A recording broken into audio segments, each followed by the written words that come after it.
Hello and welcome back to my YouTube channel, Breaking the Barriers, one-stop solution for all your English literature and language needs, whether it's ICSE or CBSE. So today I am again present in front of you with a new video, and this video is on chapter A Tiger in the Zoo. It's the poem class 10th literature syllabus CBSE. So today we are going to understand this poem para by para, and after this video you will be easily able to solve any question regarding this chapter, whether it's your exam or class test. So let's start. Follow the cursor on the screen, and before I start with the explanation of the chapter, I want to remind you again that if you have still not subscribed to my channel, please subscribe to my channel. And if you like the video, hit the like button under the video, which will motivate me to make more such videos for you. Help me grow my channel. Okay, so about the poet, we'll start with the poet. And the name of the poet, follow the cursor on the screen. Name of the poet is George Leslie Norris, 1921 to 2006.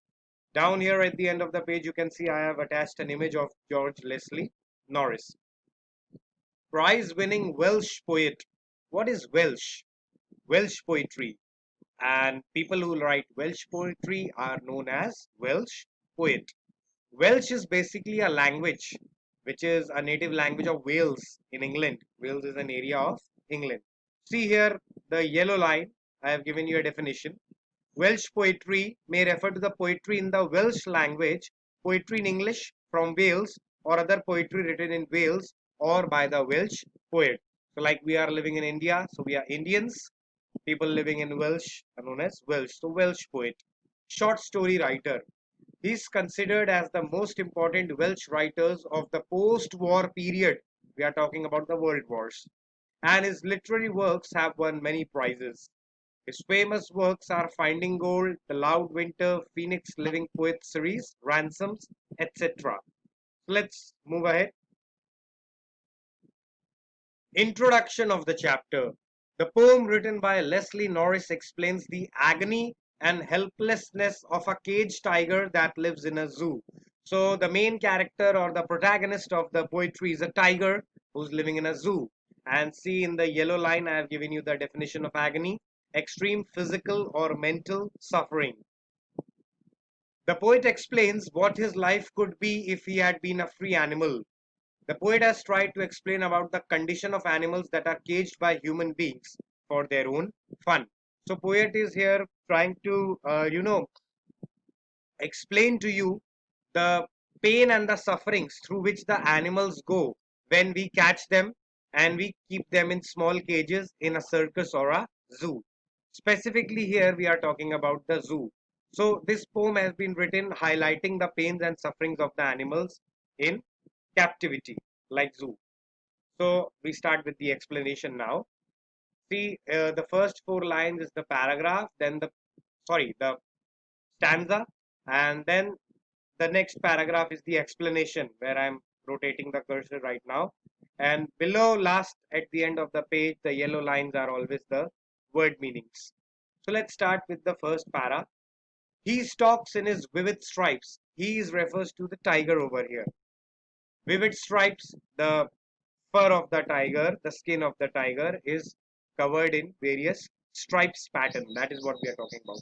Few steps of his cage means the cage is small. He could only take a few steps. On pads of velvet white. The pads of the tiger, they are soft. They have soft uh, muscles in them, which according to the poet are soft like velvet. In his quiet rage. Rage means the anger, but here he cannot show his rage because it is useless. He is trapped inside a cage. That is why that rage is quiet, deep inside him, the tiger. See the explanation? Here the poet says that the tiger that is confined in the zoo moves around in the cage under his bright colored skin.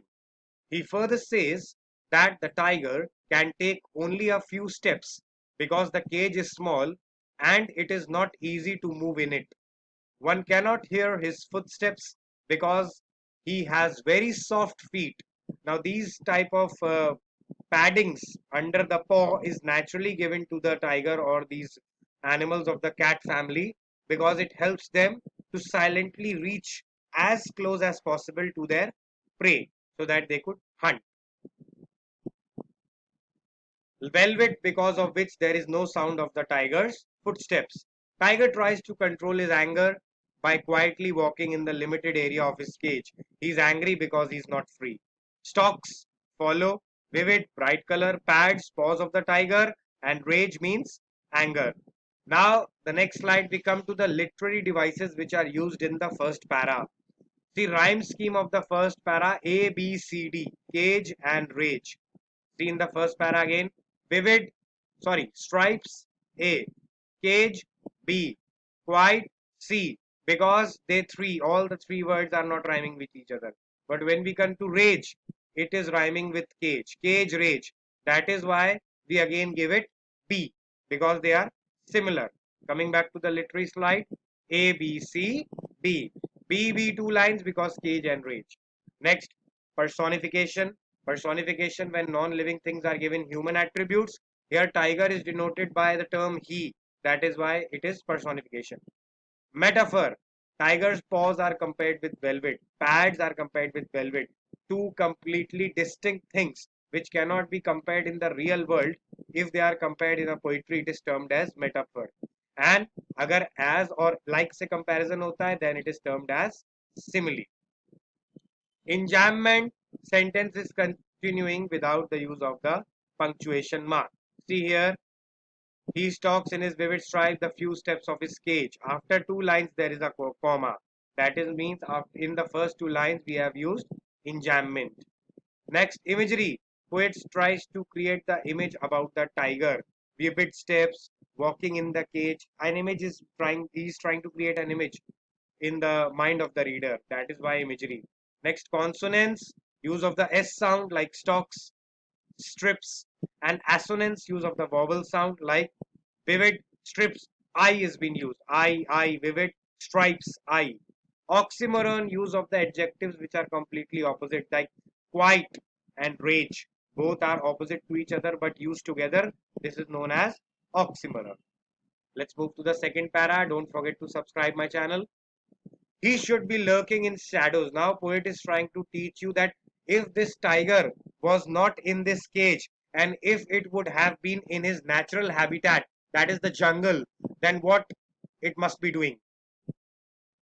He should be lurking in shadows, means hiding in the shadows, sliding through the long grass, walking through the long grass, near the water hole where the plump deer pass. And he's hiding in the grasses near the water hole, means the pond, where the plump or the fat deer comes to drink water.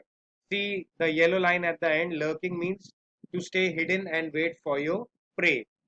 So the poet says that if his tiger was free, he would have hid himself behind the long grass near the water bodies so that he could easily catch a deer in order to have it as its food.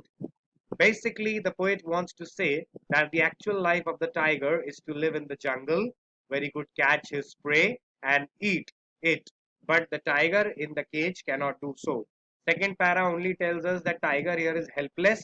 He is deprived of his natural habitat and surroundings. Let's see the poetic devices in the second para. Rhyming scheme A, B, C, B, grass and pass. Similarly, as I have taught you for para 1. Enjambment, line continues to the next line without any punctuation mark. यहाँ पर भी है sliding through deer pass, this line. Alliteration, P sound, plump pass. Alliteration means two closely related words are starting with the same alphabet. Plump pass, PP, same alphabet. Imagery, poet has tried to create an image of the tiger's activities lurking in shadows. Let's move to the third para. He should be snarling around houses as the jungle's edge, means on the border of the jungle where the villages start. He should be snarling over there. Snarling, see at the end of the page, warning sounds made by the animals. Like for tigers, they will roar. Roar will be their snarling sound. Bearing his white fangs, his claws. Fangs, see at the end of the page, sharp tooth of the animal. So he will be there walking with his sharp tooths and claws. Claws means panje. terrorizing the village. So the explanation, the poet says that if the tiger would have been free, he would have snarled around the houses, means walking around the houses with making his natural warning sounds. Located at the outskirts of the forest, he would terrorize people with his sharp tooth and claws. Obviously, tigers are hunters, and obviously, if anybody sees a tiger around their village at the edge of the jungle, they feel scared of him. This would create fear among the people living in the villages. This is what tigers do in the natural habitat. So we come to the literary part of third para. Rhyming scheme again, A, B, C, B, the same rhyming scheme. Edge, village, you can track. Enjambment, here is there also use of enjambment. From he should be snarling around the houses to at the jungles. Edge. If I show you, you can see here. See, he should jungles edge, two lines without any punctuation mark. Then third, onomatopoeia, sound words. Snarling is a sound word, that is why onomatopoeia. Assonance, use of vowel sounds, O and I. Should, around, houses, bearing, his, white. I and O has been used. Around and houses and should, O. Bearing, his, white, his, I. Consonants, use of consonant, his fangs, his claws. Use of s, fangs, claws. Come to the fourth para. But he locked in a concrete cell. But he's not in the forest. What is the present situation? What is the reality? He's locked in a concrete cell. All his strength is trapped behind the bars of the cell, stalking the length of his cage. Stalking means walking, ignoring the visitors. Concrete, see at the end of the page. Building made of bricks, cement, sand, and water. Explanation. Now the poet comes to the reality of the tiger that is inside the cage. He says that the tiger is confined in a strong cell which is made of strong building material. He further says, as the tiger is behind the bars, so his ferociousness, means the aggressive behavior of the tiger, is also behind the bars. He just stalks in the cage. He never tries to terrorize the visitors because his power is restricted by the cage. He cannot show his power because it is trapped behind the concrete cell and iron bars. Therefore, he never tries to terrorize the visitors as he cannot attack them. We come to the literary devices of the fourth para. Rhyming scheme is again ABCB. Personification have been used. The tiger is personified because the poet refers him as he again in this passage. Assonance, use of vowel sound. He, locked, concrete, cell, E. Consonants, use of consonant sound, S. Strength, bars, his. Then we have alliteration, BB, behind bars. Again, two closely related words starting with the same alphabet. Then we come to the fifth para. He hears the last voice at night, the patrolling cars. What are the last voices of the night that he hears in the zoo are? The patrolling cars, the noise of the cars, the patrolling cars, who the guards of the zoo, to check that whether everything is appropriate or not. Stares with his brilliant eyes at the brilliant stars, and he has nothing to do. Maybe out of some hope, he is looking at the stars in the sky. Patrolling means to guard or to vigilate a particular area. The explanation, see the starting of the paragraph where I am pointing the cursor. The poet says that in the night, the tiger hears the sound of the patrolling cars. Patrolling cars are the vehicles of police which are used to guard at night.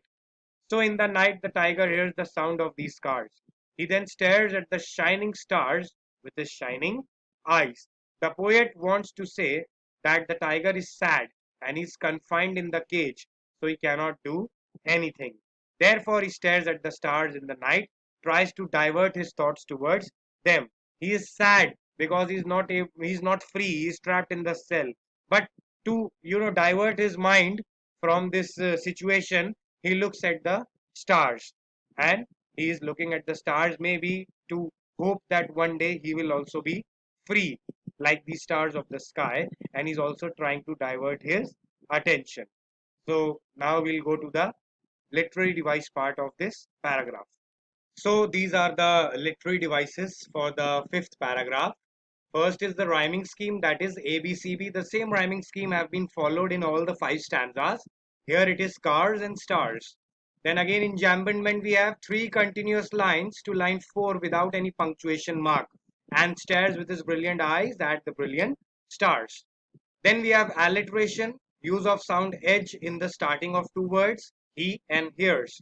And then we have assonance, use of I sound with his brilliant I. Okay, so moving forward, this finishes our explanation of the chapter.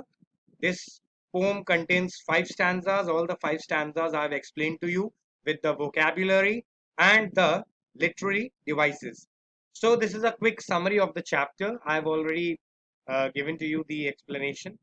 You go through this summary, read the summary, and you will surely understand the chapter after reading the summary. Whatever vocab words I have mentioned in the video, you note down those difficult words in your notebook, which will help you to understand the chapter in a better way when you will be reading it from your NCERT. Don't forget to like the video and subscribe my channel. Bye for now. Happy learning.